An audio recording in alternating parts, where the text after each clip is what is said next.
अस्सलामुअलैकुम।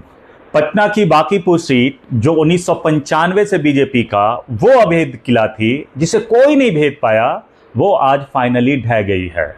जन स्वराज के प्रशांत किशोर ने बीजेपी के उम्मीदवार को भारी मतों से हरा दिया है। करीब 18,000 से ज्यादा वोटों से प्रशांत किशोर ने इस चुनाव को जीत लिया है। लेकिन रुकिए, जश्न मनाने से पहले, तालियां पीटने से पहले कुछ सवाल है जिस पे थोड़ा आप चिंतन कर लीजिए, क्योंकि राजनीति में जो दिखता है वो होता नहीं और जो होता है वो दिखाई नहीं देता। सवाल यह है कि क्या वाकई बीजेपी की ये हार है या सोची समझी साजिश का हिस्सा है? क्या बीजेपी वाकई अपना सबसे मजबूत गढ़ हार गई है या फिर कांग्रेस और आरजेडी को हमेशा के लिए रास्ते से हटाने के लिए ये प्रशांत किशोर को दिया गया एक बहुत बड़ा सोचा समझा वॉकओवर है? क्योंकि आज मैं आपके सामने जो आंकड़े खोलने जा रहा हूं वो आपके होश उड़ा देंगे। आपको मालूम है कि मैं जब भी राजनीतिक विश्लेषण करता हूं, मैं तथ्यों पे बात करता हूं, आंकड़ों के साथ बात करता हूं, इसलिए सीधे आंकड़ों पर आते हैं। 2025 के आम चुनाव में बांकीपुर में 1,54,976 वोट पड़े थे, यानी 41% के करीब मतदान हुआ था। और इस बार जो चुनाव हुआ उसमें सिर्फ 1,28,475 वोट पड़े हैं, यानी वोटिंग प्रतिशत गिरकर सीधे 34.3% पर आ गया। अब ये तमाम आंकड़े गंभीर सवाल खड़ा करते हैं। सवाल नंबर 1, सीधे सीधे 26,000 से ज्यादा वोट कहां गायब हो गए?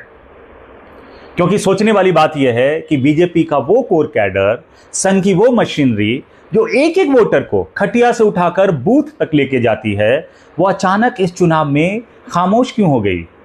करीब 25 से 26,000 बीजेपी समर्थकों ने वोट ही नहीं गिराए।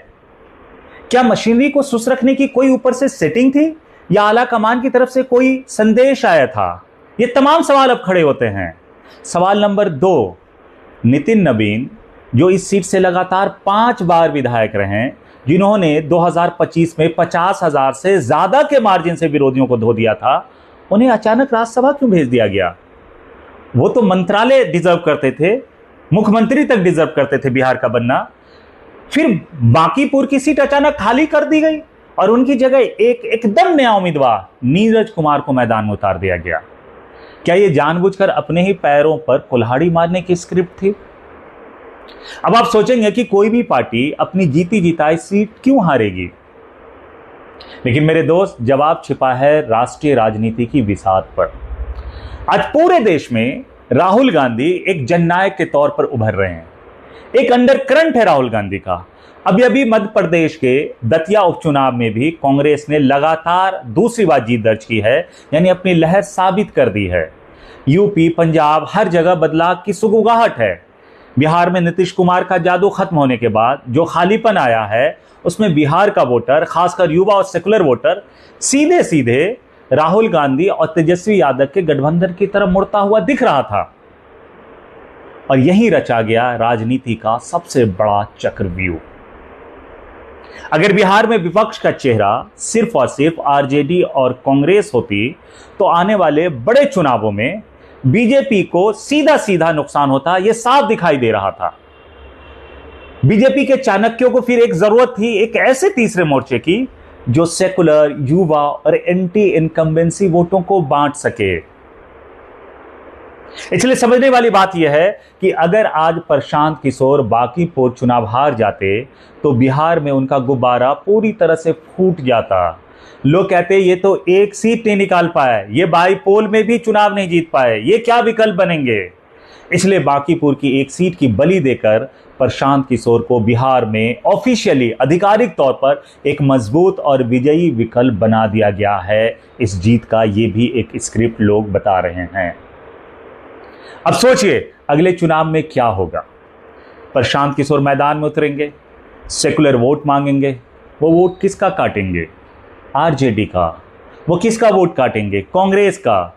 और जब विपक्ष का वोट 2-3 हिस्सों में बटेगा तो इसका सीधा 100% फायदा किसे मिलेगा?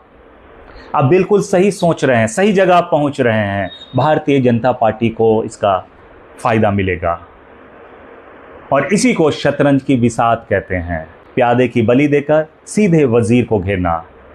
इसलिए अब समझने वाली बात यह है कि क्या 26,000 वोटों का न गिरना महज एक इत्तेफाक था क्या उम्मीदवार बदलना एक भूल थी, या 2026 की एक छोटी सी हार के बदले भविष्य के पूरे बिहार को जीतने का ये एक फुल प्रूफ मास्टर स्ट्रोक है? आप मेरे इस राजनीतिक विश्लेषण के बारे में क्या सोचते हैं, हमें जरूर बताएं। क्या प्रशांत किशोर की यह जीत वाकई उनकी लहर है, या हिंदुस्तान की सियासत का सबसे बड़ा वॉक ओवर है?